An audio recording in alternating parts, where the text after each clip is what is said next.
Hi there, my name's Emma Ford and I'm an optician. I currently work at Specsavers and I'm just doing a little video for you guys to tell you a bit more about what being an optician's like and why I enjoy it so much.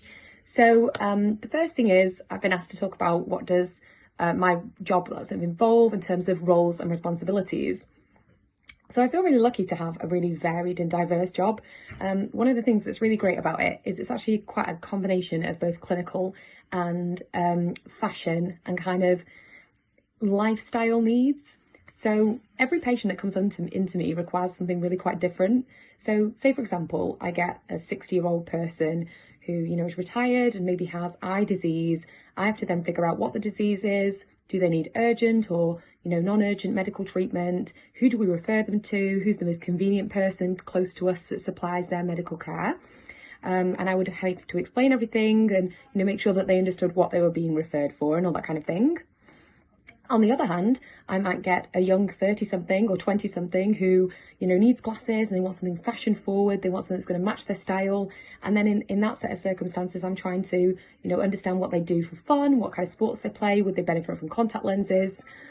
So it's so incredibly varied and diverse in the same way that people are varied and diverse. So even though my job is to provide accurate glasses for every person, the needs of every person vary so vastly that it makes it really, really interesting and actually incredibly rewarding, especially when you save someone's eyes and occasionally save somebody's life because you diagnose something, like a brain tumour perhaps, that can mean the difference between life and death for them. So it's really, really interesting work, I can say that for sure. I work as a director in my store, so I have a lot of responsibilities in terms of looking after my staff, making sure everybody's happy and healthy, that their mental health and their general well-being is great. And then also, just making sure the business is operating to NHS standards and that we're, operating safely and really professionally. So what does a typical day at work look like for me? Well, I'm not going to lie. One of the best things about my job is that I get some really great, working hours. So I don't work bank holidays. If I work weekends, it's slightly shorter hours. Obviously, it's retail, so working weekends is kind of expected in our job now. But, I don't work super late nights and I do feel like I get a really good work-life balance because once I leave my shop, there is no work for me to do at home. There's nothing I have to do in an evening. When I get home, that's my me time and that's time I spend with family and friends and I don't have to think and worry about work. So I do feel like one of the best things about my job is I get, that really nice balance between work and life.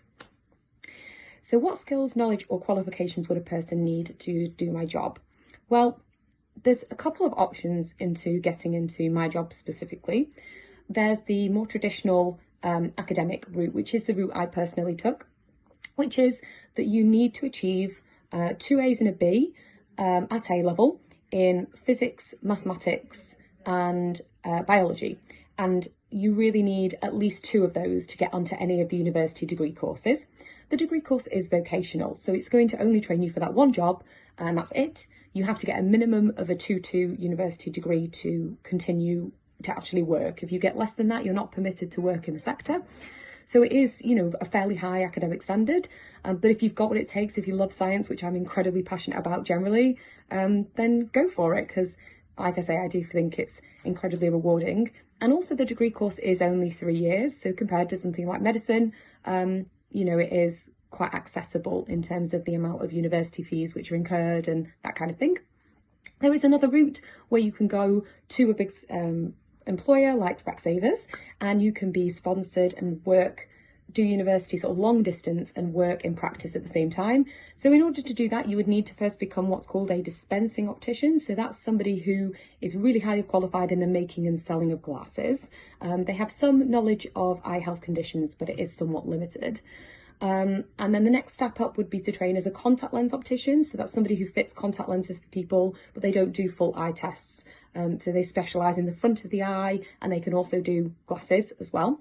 And then the final tier is what I do, which is being a fully fledged optometrist or optician. That means I fit contact lenses, I can fit glasses, and also I can do a full eye test examination. So I'm able to do all of the underarching things. So lots of suppliers do this. It is a more long way of doing it, but it means you're going to get paid at the same time. You can be working at the same time. You're getting all that practical experience. And for some people, that is the route that works best for them. So in the end, you get to the same qualification. It means the same thing at the end of the day. It's whatever works best for that individual. So during lockdown, what can we do to make a start if we want to become an optician? Well, the big thing in the end is being knowledgeable around physics, mathematics, and biology. So if you have any passion about those topics and you think, yeah, I really want to do this, I really do think the degree course route is the swiftest way of getting to that highly qualified place. And you know, the quicker you get there, the more you can do with it, in my opinion. So if you want to spend some time focusing on those 3 subjects, go right ahead. Another thing you could always do is what I did when I was 15. I went and got a job as a Saturday girl in an optician's, and I would do filing and I would watch people getting their glasses made. And all those skills really helped me when I went to university, and I was then, you know, taking on this academia and seeing how a practice fits together and how everything works. So if that's something that you feel really passionate about and you fancy doing some work experience or becoming a Saturday girl or Saturday boy somewhere, then go for it. Like, practices are always keen to take people in and give you that valuable experience. So what motivates me? Well, the best thing about my job is that I get to help people. It really is as simple as that. There's no better feeling than somebody coming in and there being something wrong with their eyes and you getting the medical treatment and saving their sight or saving their life. Like, it's so incredibly rewarding. And of course, we get a lot of children now with visual problems, especially with screens becoming more prevalent. You know, to be able to make the difference between a child who perhaps was failing at school and people that wasn't, you know, doing particularly well in their development, and to take them to becoming a normal, healthy, happy child who's doing well and succeeding. I mean, that can make the difference in somebody's life, like how their whole life pans out. So the best thing about my job is how rewarding it is in helping people, and that really motivates me. You know, the other great thing, which I'm going to be completely honest about, is that financially it is a very rewarding occupation. So your basic salary when you qualify as an optician, you're looking at about £35,000 per annum, which, you know, is a fantastic, well above average salary for most people. And then once you get to, you know, the level of perhaps owning your own store and becoming a director, you know, you could be earning in excess of 50,000, you know, £80,000 per annum. So there really is massive earning potential. And of course, if you see some of these huge stores that have, you know, huge numbers of customers, the, you know, wage bracket really doesn't have a ceiling. If you're running an incredibly successful business like that, you know, you can be making really, really serious money. And if money motivates you, which, you know, we all like buying nice things now and again, then it is an incredibly motivating factor.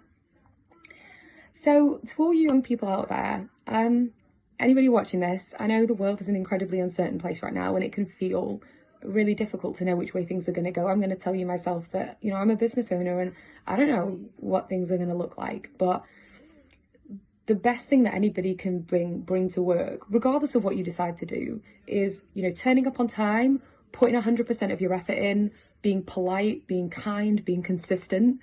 And if you're prepared to do that, you're going to be successful in any single thing that you turn your hand to. If you've listened to me talk about how much I love to help people and how passionate I feel about science, then you may well find optometry is a really good fit for you. And I hope you'll consider it. I would say that I love my job, which is not something that a lot of people say. And yeah, I feel really passionate about it. But the big thing overarching with opticians is you got to love people. You got to love helping them. And you got to love a bit about fashion and that side of things. So if anybody has any questions and they would like to contact me, you are always welcome to do so. I'm sure the people on this will make me contactable. And good luck with everything that you do with your life. If you give it 100% like I do, you'll get far, always. So good luck.